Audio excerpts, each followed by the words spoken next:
What are the benefits of going vegan, and should people have any concerns when it comes to ditching animal products? Paul Curtin has joined me this morning, better known as the Hench Herbivore. I love that name, and you're a vegan bodybuilder from Norwich. Paul,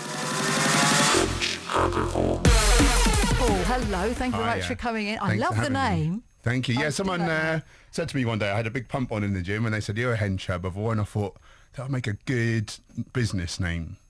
And so it's my PT business, it's my YouTube channel, and yeah. The Hench Herbivore, I like that. Why did you choose to become vegan then? Initially it was the health implications.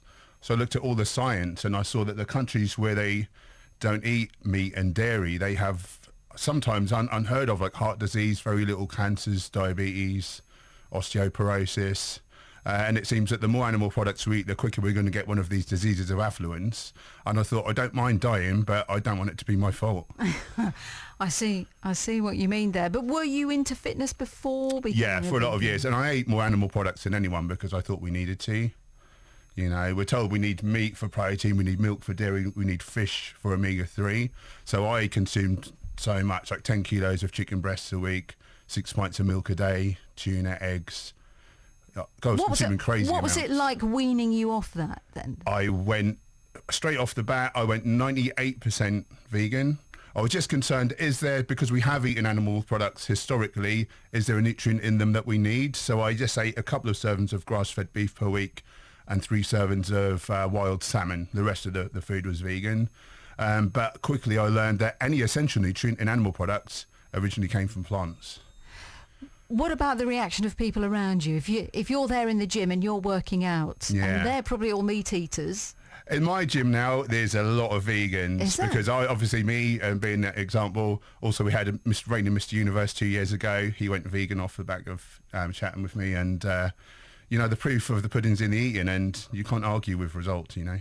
So you had a Mr. Universe at the gym? Yeah, Barney Duplessis. He was the 2014 Mr. Universe. So at 2015, he was the reigning Mr. Universe. He's bigger and stronger than ever. He says he's got more energy, better recovery. Yeah. And it was through you that he changed his diet then? Yeah, myself and my partner Gemma, we were just chatting more about the environment and about animal agriculture and the way we treat animals. And the next day I bumped into him again, and I was amazed. I thought, here's a quote-unquote meathead bodybuilder, and he's actually listening to what I've got to say without poo-pooing it. The next day I bumped into him and he said, "Paul, I'd be a hypocrite if I didn't go vegan, and will you be my training partner?"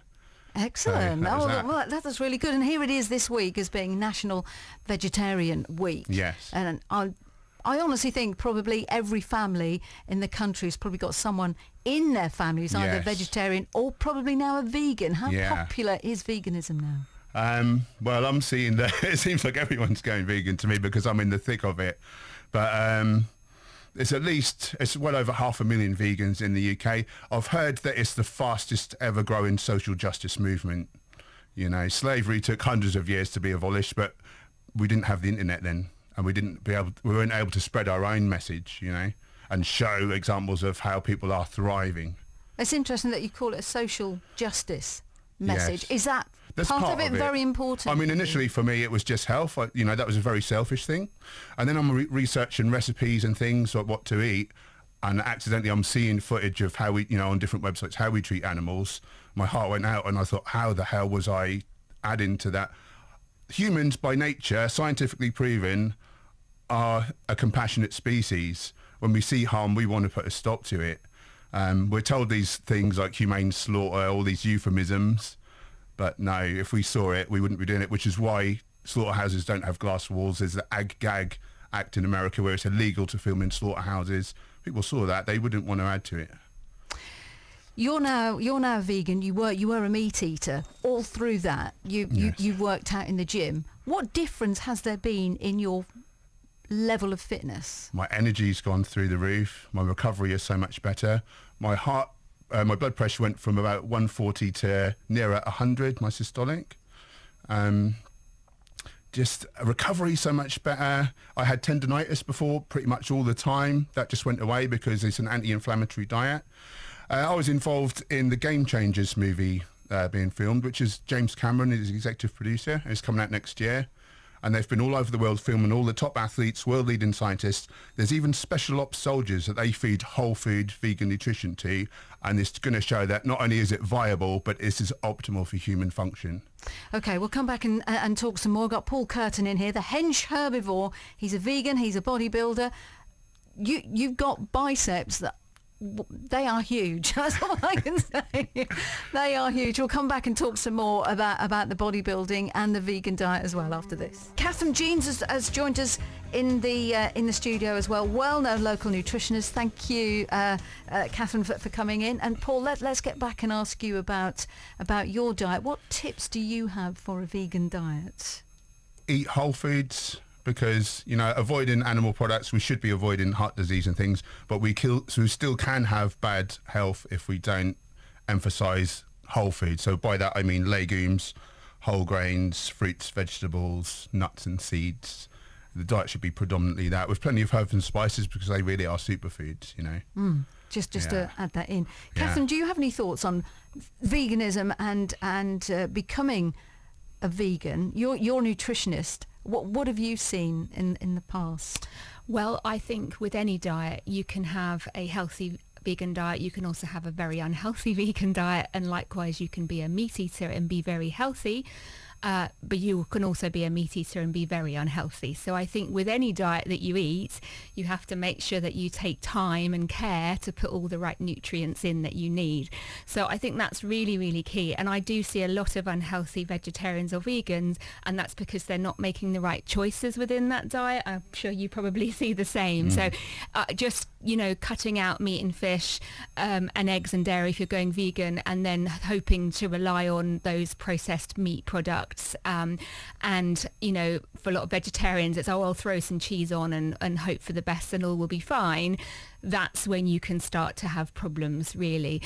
So I think with any diet, it's about making sure there's the right balance and finding what works for you. You know, for some people, it might not work to go 100% vegan because they don't have the time and they don't feel that they can plan around it. But, you know, it's great for us all to have a meat-free day. And actually, there's some research to show that if we eat more plant-based protein, it can be really beneficial for our health. Paul, just going back to you, because whilst the song was on, you were telling me that you used to be a doorman. Yes. A long time ago. Yes. Now you're a vegan, and you think that that's changed your whole personality? It has, yeah. Yeah, I think when we eat suffering, we become suffering. And whether that's like a sort of spiritual thing or we're just eating stress hormones. I know, for instance, that when we eat animal products, the protein residues in our colons can only rot. They can't ferment and create any good things like plant products do, like short-chain fatty acids.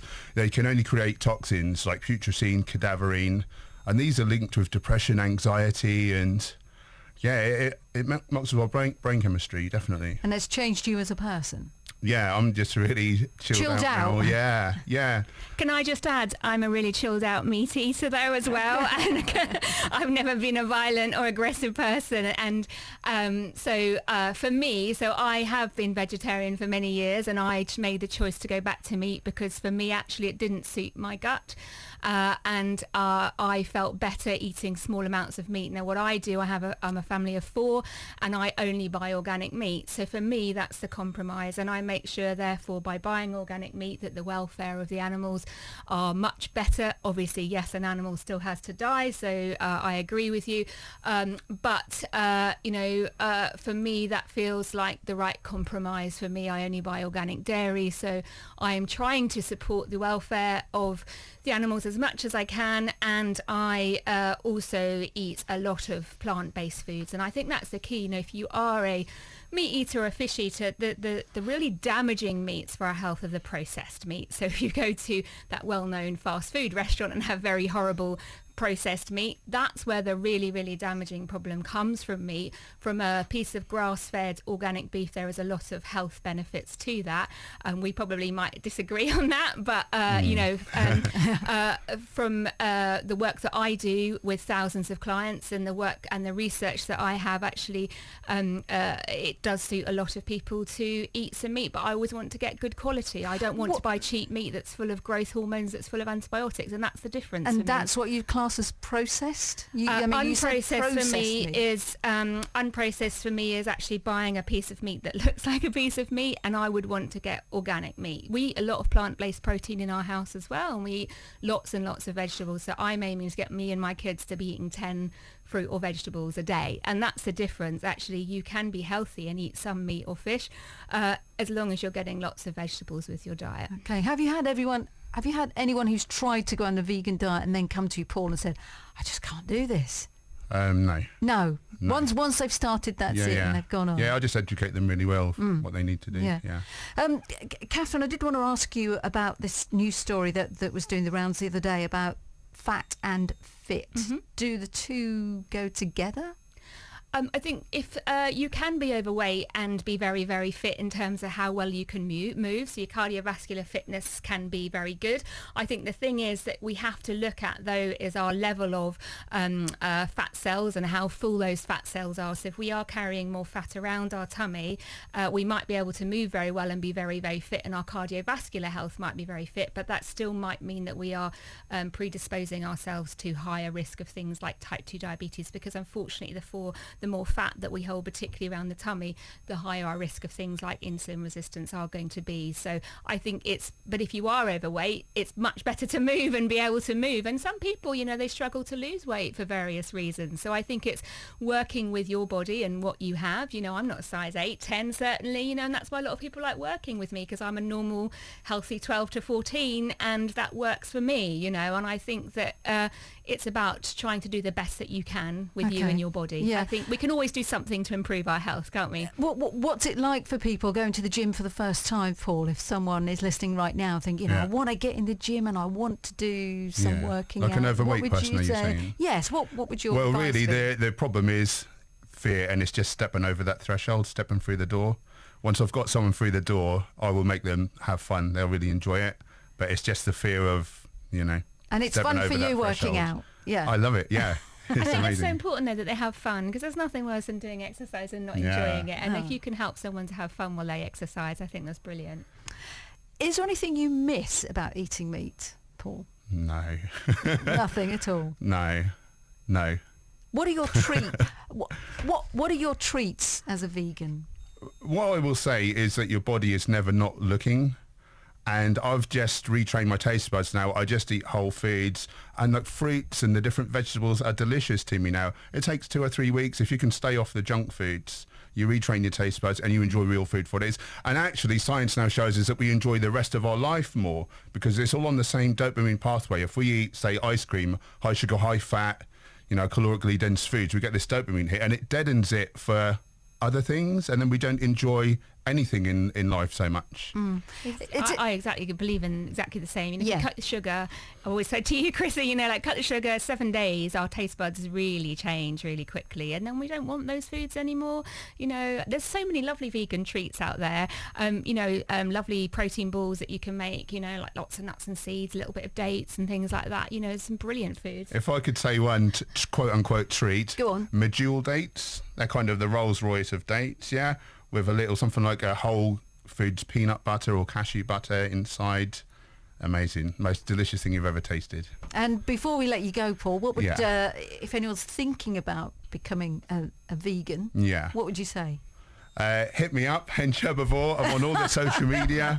And but do your research. Just do your research, and it is the best for health and saving the planet, and none of us want to harm an animal. And we say, quote unquote, humane slaughter. There's nothing humane about it's murder. We'd call it murder if that was done to a human, And would you say just to come off gradually, or just do it, forgive the whatever phrase, works. cold turkey? Yeah, kind of whatever works for people, really. I think that's the point, isn't it? Actually, if you can do 2 days a week, it's better than doing none, isn't Yes. it? And that might work for some people. Can I just say as well, I work a lot with vegetarians and vegans, so I'm doing some workshops in June in Norwich.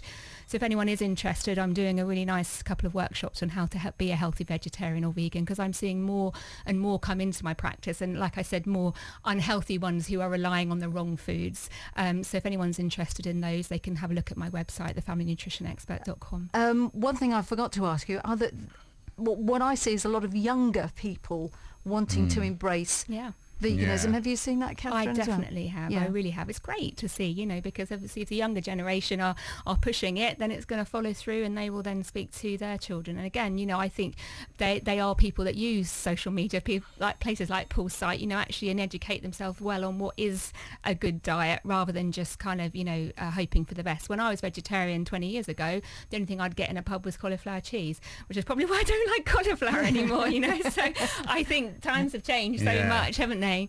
And I think as well, if you look at the film Cowspiracy, which talks of the environment, they're saying that the current rate we're destroying the planet, mostly due to animal agriculture, they're saying a 5-year-old child will not see retirement age. So I guess they want a planet to live on.